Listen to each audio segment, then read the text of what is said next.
With 70 meters still to go, Marco Langan did something different. He raised his hand, looked at the crowd, and started celebrating mid-race. But this wasn't arrogance, it was redemption. Just weeks after a heartbreaking loss at the NCAA Championships, Langan turned pain into power and delivered a mile finish so bold, it's now being called one of the most unforgettable moments in modern track history. Just 1 month earlier, Langan had experienced heartbreak at the NCAA Championships in Eugene. Despite being favored to win, he finished third in a race he desperately wanted to claim. The 3:33 1500-meter runner had poured everything into that championship race, only to fall short when it mattered most. But on this evening in Ireland, Langan wasn't going to settle for third place again. The 71st edition of the Cork City Sports had assembled an international field that read like a who's who of middle distance running. 16 runners lined up for the men's mile, with 15 racers and one pacemaker ready to attack the 4-minute barrier. The field included Matthew Ramsden from Australia, a former 351 miler who had finished 6th at the World Under-20 Championships back in 2016. Santiago Catruf from Uruguay brought serious credentials as the South American 5,000-meter record holder with a time of 12:59, which he had set at the Paris Diamond League. Joe Wigfield represented Great Britain as a strong middle-distance threat, while Callum Davies of Australia, a 25-year-old sports scientist from Queensland, had run 3:37 for 1,500 meters and performed well at previous Cork City Sports and Morton Games. The race began with Jack Ulier serving as the pacemaker, breaking from near the outside while the racers lined up from the inside. The tempo was aggressive from the start, with athletes immediately forming a single file behind the pacemaker. This formation indicated serious intentions from the field, as runners positioned themselves for what promised to be a fast race. Ramsden slotted in directly behind the pacemaker, his eagerness evident as he nearly tripped over Ulier in the opening 200 meters. The Australians' aggressive positioning forced the pace, and the field began to spread out as they approached 300 meters. Wakefield moved into third position behind Ramsden, while Davies settled into fourth place. As the runners passed 600 meters, Ramsden continued to push the pace from second position. The commentators noted his class as an athlete, despite his recent struggles with form. While he had previously run 3:34 and 3:35, recent years had seen him closer to the high 3:30s or low 3:40s. The early pace suggested he was ready to return to his best form. At 700 meters, the pacemaker Ulier stepped aside, but not without some confusion. He interfered with several athletes before finally getting off the track, leaving Ramsden alone at the front with significant work ahead of. Wigfield maintained second position, while Catruf began his move on the outside, using the strength that had earned him that South American 5,000-meter record. Ramsden's time at the front proved brief. The early pacemaking effort took its toll, and he began to fade back through the field like a pebble through water, as the commentators described it. The pace picked up again as Catruf and Wigfield took control, with Langan positioned perfectly on Catruf's shoulder with 400 meters remaining. The commentators noted Langan's positioning, observing that he won't be third tonight. The Villanova runner appeared comfortable and controlled, drawing on his 5,000-meter strength as the race entered its decisive phase. A gap began forming between the leaders and the two Australians, Davies and Ramsden, who had dropped back to fourth and fifth positions. With 300 meters remaining, Langan made his decisive move. The commentators captured the moment. Hard around this bend, he is putting these men to the sword. He is using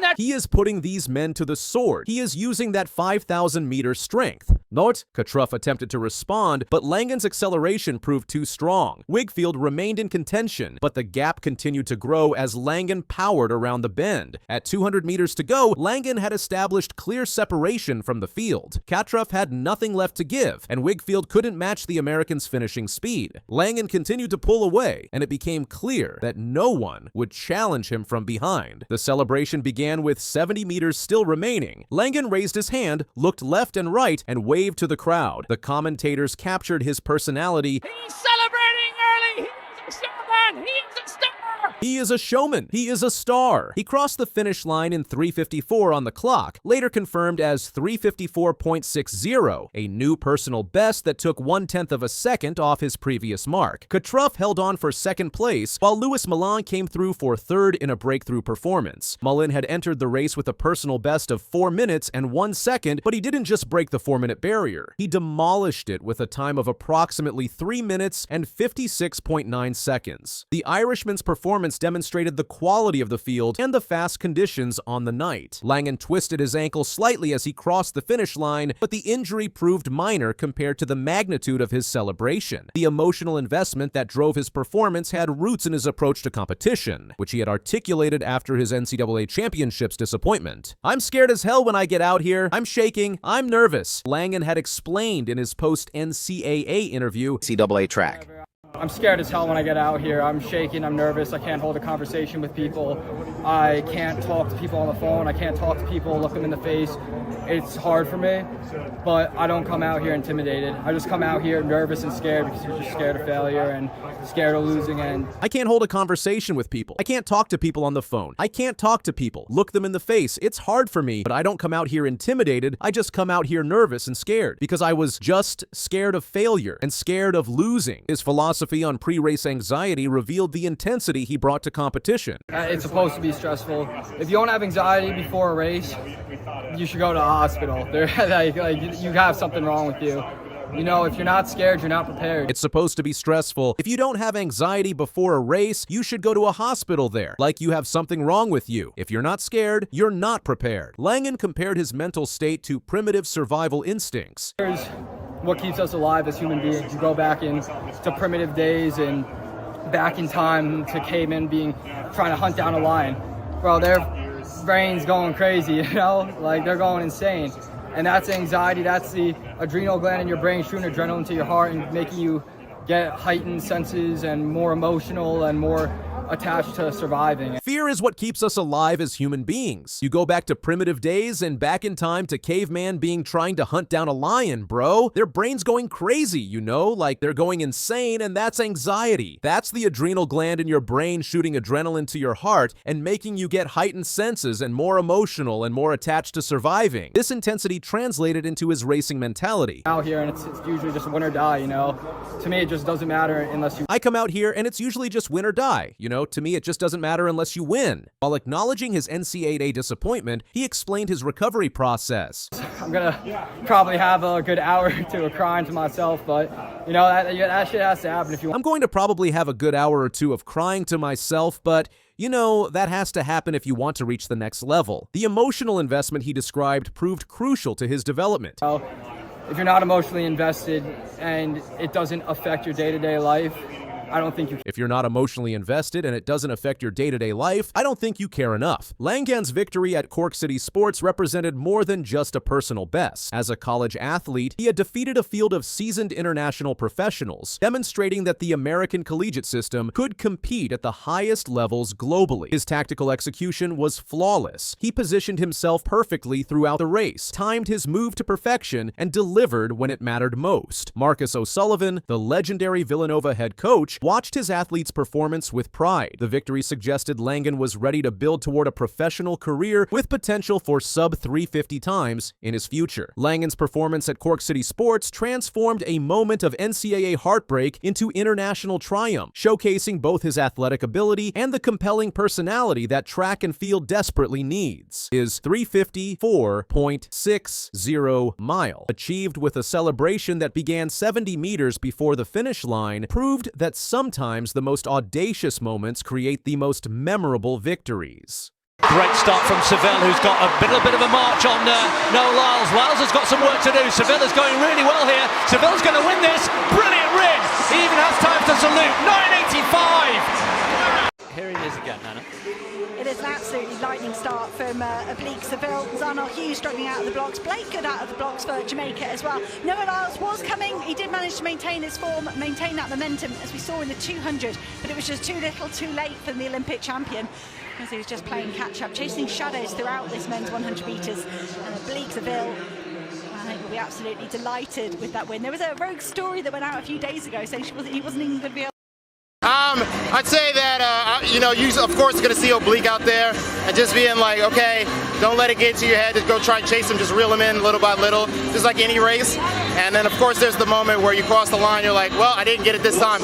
On July 19th, 2025, the London Stadium was full. About 60,000 people came to watch. The rain didn't stop them. This event was part of the Diamond League, one of the biggest track meets in the world. The men's 100-meter race was the highlight, and Oblique Seville from Jamaica made it unforgettable. Seville ran the race in 9.86 seconds. It was the only time under 10 seconds in that final. Olympic champion Noah Lyles from the U.S. came second with 10.00 seconds. Britain's Jarnell Hughes finished third at 10.02. This wasn't just a race. It was Seville's first sub-10 time of the season. It was also his fastest time since June 1st, when he ran 9.82 in Kingston. Seville said after the race, "I am proud of how I ran amongst a stacked field. I was the only one to run under 10 seconds today. It is something special and phenomenal heading into a major championship." The win was special for another reason. Seville beat Noah Lyles. Lyles is one of the biggest names in sprinting. He had just come back from an ankle injury and was hoping to win. He said, "I feel great after that. I feel extremely healthy, and I'm feeling no pain. I wanted the win, but I think it was my fastest ever season opener, so I will take that result today." This moment changed how people looked at Seville and at Jamaica. For some time, fans around the world said Jamaican sprinting was falling behind. Usain Bolt had retired. Johan Blake wasn't winning anymore. People said there was no one left to carry Jamaica forward, but then came Seville. He had already run fast at the Paris Olympics in 2024. His time in the semifinals was 9.81 seconds, but he finished last in the final. That was hard for him. He kept working and stayed focused. Now at 24 years old, he is showing his best form. He has run under 9.90 multiple times. His coach is Glenn Mills, the same coach who trained Usain Bolt. With each race, Seville is showing better starts, better speed, and more confidence. This race in London was a big step. Not only did he win, but he beat the top sprinter in the world today. Lyles had opened his season strong. He won the 200 meters in Monaco and was in good shape for London. But Seville was faster. Even in the wet weather, he got out of the blocks quickly. In the first 20 meters, he had a 2-meter lead. He held it to the end. This wasn't the only big moment at the meet. Julian Alfred from St. Lucia won the women's 200 meters in 21.71 seconds, a new meet record. Kenya's Fanuel Kipkoske Koech ran 1,500 meters in 3 minutes 28.82, a record in the UK. Lithuania's Mykolas Alekna threw a discus 71.70 meters, another Diamond League record. But Seville's win stood out the most. It was the biggest surprise. It turned heads. The win also makes Seville a favorite for the World Championships in Tokyo this September. If he can keep this form, he could win gold. This wasn't always the story. Seville placed 4th in the 100 meters at the World Championships in both 2022 and 2023. He was always close, but never on top. Now that has changed. Even Usain Bolt noticed. He said months ago, "I feel like Oblique can do it." He meant breaking the 100-meter world record. With his current speed, many now believe Bolt might be right. Jamaica needed a new hero in sprinting. They now have one. The country has a long history in the sport. For the past few years, it has been quiet. Now the story is different. After this race in London, the respect is back. Seville didn't just win. He reminded the world what Jamaica can do, and he did it with facts, not talk. His 9.86 seconds wasn't just fast. It was the fastest of the day, the only sub-10 time, and it came against the best. That's the kind of win that makes people take notice. Oblique Seville is now not just a name to watch. He is the one to beat. The London Diamond League will remember July 19th, 2025 for many reasons, but the biggest moment was that 100-meter dash. Fast, clean, and strong. It changed the story for Jamaica. In less than 10 seconds, Seville reminded the world who they forgot.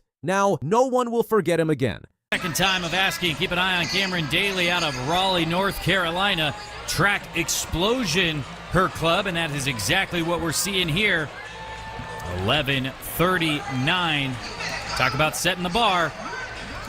That is a huge run from Cameron Daly. 11:39. She's only 13, but Cameron Daly just crushed 2 world records in 5 days, leaving the track world stunned. With a blistering 11.39 in the 100 meters and an unreal 22.92 in the 200 meters, she's being hailed as the next FloJo, and coaches are already whispering Olympics. This isn't hype, it's history in the making. Meet Cameron Daly, the sprinting sensation from Track Explosion Elite Club, who has turned the track and field world upside down. At the 2025 New Balance Outdoor Nationals, this middle schooler put on a brilliant performance.